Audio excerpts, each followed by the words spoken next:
সোমরা। গঙ্গার পশ্চিম তীরে শোভে নানা গ্রাম, সোমরা সবিরা বৈদ্য নিকরের ধাম। সুরধুনী কাব্যে দীনবন্ধু মিত্র এইভাবে সোমরার বর্ণনা করে গেছেন। গুপ্তিপাড়ার মতন সোমরাও বৈদ্যপ্রধান স্থান এবং সোমরার ইতিবৃত্ত গুপ্তিপাড়ার সঙ্গে অনেক দিক থেকে জড়িত।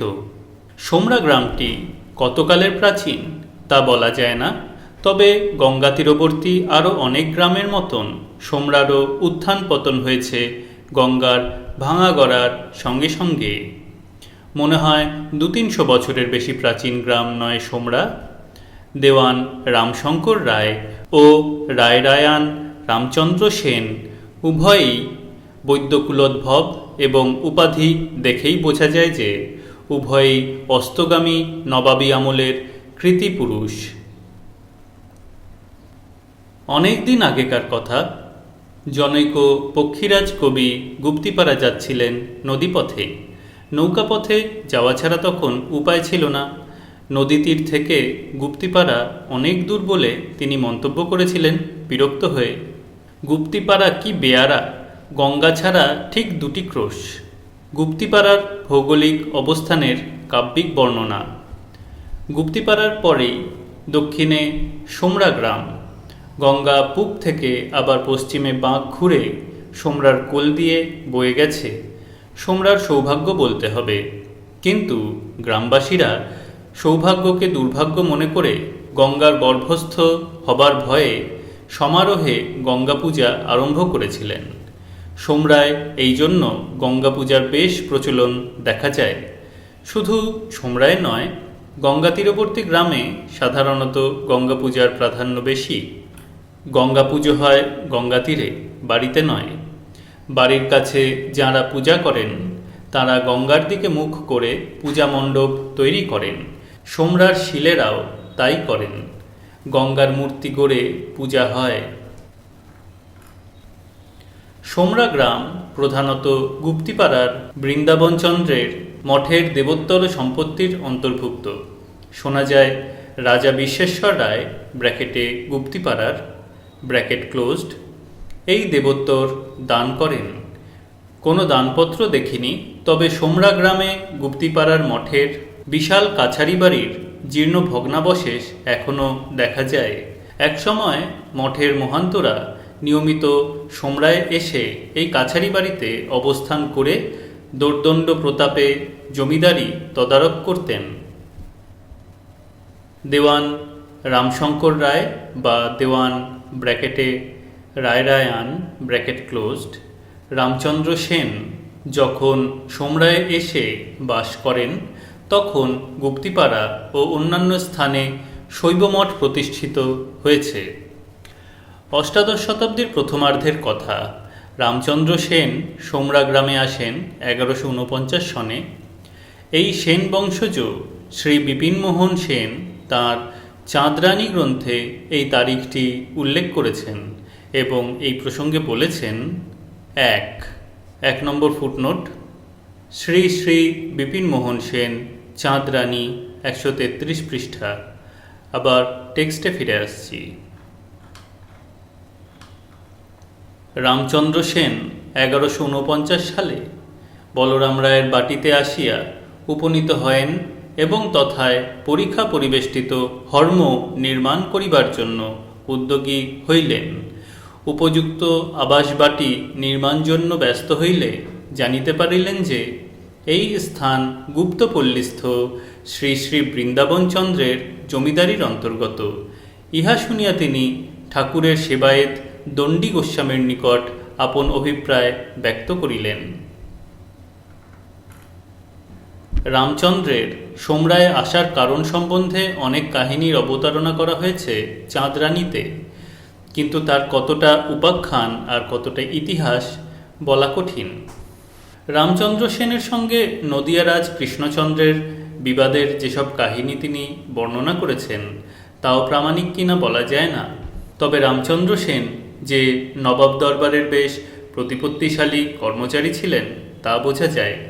রামচন্দ্র সেনের প্রাসাদতুল্য বাসভবনের ফটকের গায়ে একটি মর্মফলকে লেখা আছে, হেয়ার লিভড রায় রায়ান রাজা রামচাঁদ, ব্র্যাকেটে Dewan Bengal Bihar and Odisha, bracket closed, ইত্যাদি।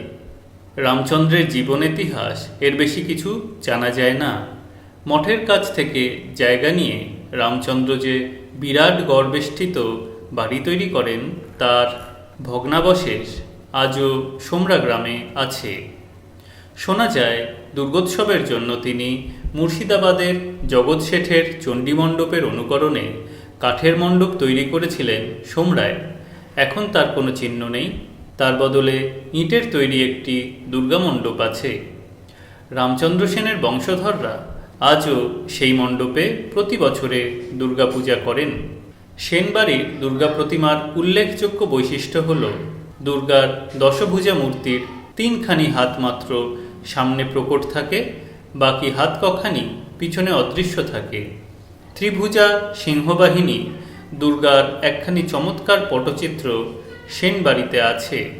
অন্তত 150-200 বছরের প্রাচীন পট বলে মনে হয়। এই পটের অনুকরণে দুর্গা প্রতিমা গড়া হয়। সোমরা গ্রামে রায় রামশঙ্করের গড়খাত ও আবাসবাড়ির ভগ্নাবশেষ আজও দেখা যায়। বাড়ির মধ্যে তাঁর প্রতিষ্ঠিত একাধিক মন্দিরের জীর্ণ চিহ্ন এখনও আছে। একটি মন্দির গভীর জঙ্গলে সমাচ্ছন্ন, আর একটি পঞ্চরত্ন মন্দির এখনও মন্দির বলে চেনা যায়। বর্তমানে পরিত্যক্ত একটি ভগ্ন নবরত্ন মন্দিরে জগদ্ধাত্রী মূর্তি প্রতিষ্ঠিত। মন্দিরের গায়ে যে শ্লোক খোদিত আছে তা এই, বাজি দীপ ধরা ধার সুতা শেষ সুতা ননৈ ভুবা পরিমিতে শাকে মন্দিরাং শঙ্করয় করত। 1677 শতাব্দে বা 1755 সালে এই নবরত্ন মন্দিরটি তৈরি হয়। মন্দিরে প্রতিষ্ঠিত জগদ্ধাত্রীর নিত্য পূজা হয় এখনও।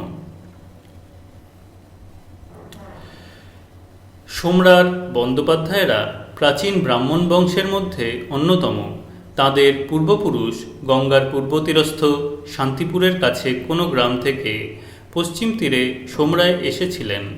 এদের গৃহে জগদ্ধাত্রী দেবীর নিত্য পূজা হয় এবং জগদ্ধাত্রীর পিতল মূর্তি রামশঙ্কর রায় প্রতিষ্ঠিত জগদ্ধাত্রীর অনুকরণে গঠিত। কথা প্রসঙ্গে এদের কুলদেবতার কথা প্রশ্ন করতে এরা বললেন যে তারা এদের কুলদেবতা। রাঢ়ীয় ব্রাহ্মণরা প্রধানত তান্ত্রিক। হুগলি জেলার গঙ্গা তীরবর্তী প্রায় সব গ্রামেই দেখেছি এরা সিংহবাহিনী, জগদ্ধাত্রী, কালী ইত্যাদির উপাসক। শাক্ত দেবী অধিকাংশের গৃহদেবতা ও কুলদেবতা। তারার উপাসক অনেক রাঢ়ীয় ব্রাহ্মণ পরিবারের সন্ধান পেয়েছি। সোমরার বন্দ্যোপাধ্যায়রা আমাকে তারার ধ্যানটি জানিয়েছেন। ধ্যানটি হলো এই, প্রত্যালীড় পদাং ঘোরাং মুন্ডমালা বিভূষিতাং খর্বাং লম্বোদরিং ভীমাং ব্যাঘ্র চর্মাবৃতাং কটৌ নবযৌবন সম্পন্নাং পঞ্চমুদ্রা বিভূষিতাং চতুর্ভুজাং লোলজিহ্বাং মহাভীমাং বরপ্রদাং খর্গকর্ত্রী সমাযুক্ত সব্যেতর ভুজম্বয়াং কপালোৎপলসংযুক্ত সব্যপানি যুগান্বিতাং পিঙ্গগ্রৈকজটাং ধ্যান মৌলা বক্ষভ্য ভূষিতাং পলার্ক মণ্ডলাকার লোচনত্রয় ভূষিতাং বিশ্বব্যাপক তয়ান্ত শ্বেতপদ্ম পরিস্থিতাং অক্ষভ্য দেবী মূর্ধন্য স্ত্রীমূর্তি নাগরূপধৃক। তারার এই ধ্যানটি অবিকল তন্ত্রসার থেকে গৃহীত। ধ্যানটি বজ্রযানী বৌদ্ধদেবী একজটার ধ্যান। বৌদ্ধ সাধনমালায় উল্লিখিত একজটার ধ্যানের সঙ্গে এই ধ্যানের আশ্চর্য মিল দেখা যায়।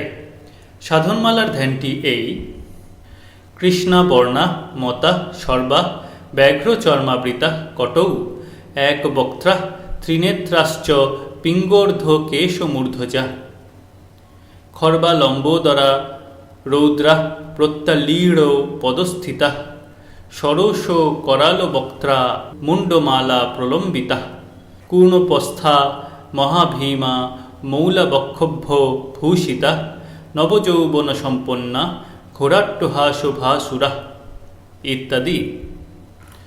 দুটি ধ্যান মিলিয়ে দেখলে পরিষ্কার বোঝা যায় বজ্রযানী বৌদ্ধদেবী একজোটা হিন্দুতান্ত্রিক তারায় পরিণত হয়েছেন। সম্রাট বন্দ্যোপাধ্যায়রা এই তারামূর্তি তৈরি করে পূজা করেন। এই বৌদ্ধ একজোটা বা তারাই তাঁদের কুলদেবতা। বহুকাল ধরে তাঁদের বংশে এই পূজা প্রচলিত আছে। এর ভিতর থেকে রাঢ়ী ব্রাহ্মণদের সংস্কৃতি ধারার যে ইঙ্গিত পাওয়া যায় তা বিশেষ গুরুত্বপূর্ণ। বাংলাদেশে বৌদ্ধতন্ত্রের বেশ প্রাধান্য ছিল দীর্ঘকাল। বহু বৌদ্ধতান্ত্রিক দেবদেবী হিন্দুতন্ত্রের মধ্যে গৃহীত হয়েছেন।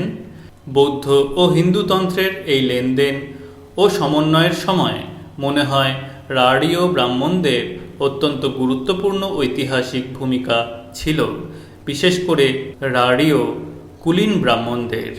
রাঢ়ী কুলীন ব্রাহ্মণদের পূর্বপুরুষরা অনেকে তন্ত্রযানী বৌদ্ধধর্মী ছিলেন। কুল বা কুলীন কথার উৎপত্তি জাতিবাচক না, কুলগত সাধনার্থক। বজ্রযানী বৌদ্ধ সাধনায় কুল কথার তাৎপর্য আছে। প্রাচীন বৌদ্ধ মতে পঞ্চস্কন্ধ হচ্ছে সংসারের বীজস্বরূপ।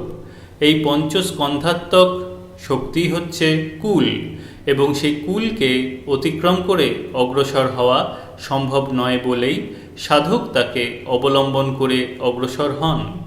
বৌদ্ধতন্ত্রে এই পঞ্চকুলের নাম বজ্র, পদ্ম, কর্ম, তথাগত ও রত্ন। এই পঞ্চকুল পরিণতি লাভ করে পঞ্চবুদ্ধ শক্তিতে পর্যবসিত হয়। এই পঞ্চবুদ্ধের নাম বৈরোচন, অক্ষোভ্য, রত্নসম্ভব, অমিতাভ ও অমোঘ সিদ্ধি। যিনি সামর্থ্য অনুযায়ী দীক্ষা পেয়ে সাধনা করেন এবং এই কুল লাভ করেন তাকেই কুলীন বলে। বজ্রযানে কুলীন ছাড়া কেউ পরমার্থ লাভ করতে পারেন না। বাংলাদেশের রাঢ়ী কুলীন ব্রাহ্মণেরা এই ধর্মাচরণগত অর্থেও কুলীন আখ্যা পেয়েছিলেন মনে হয়।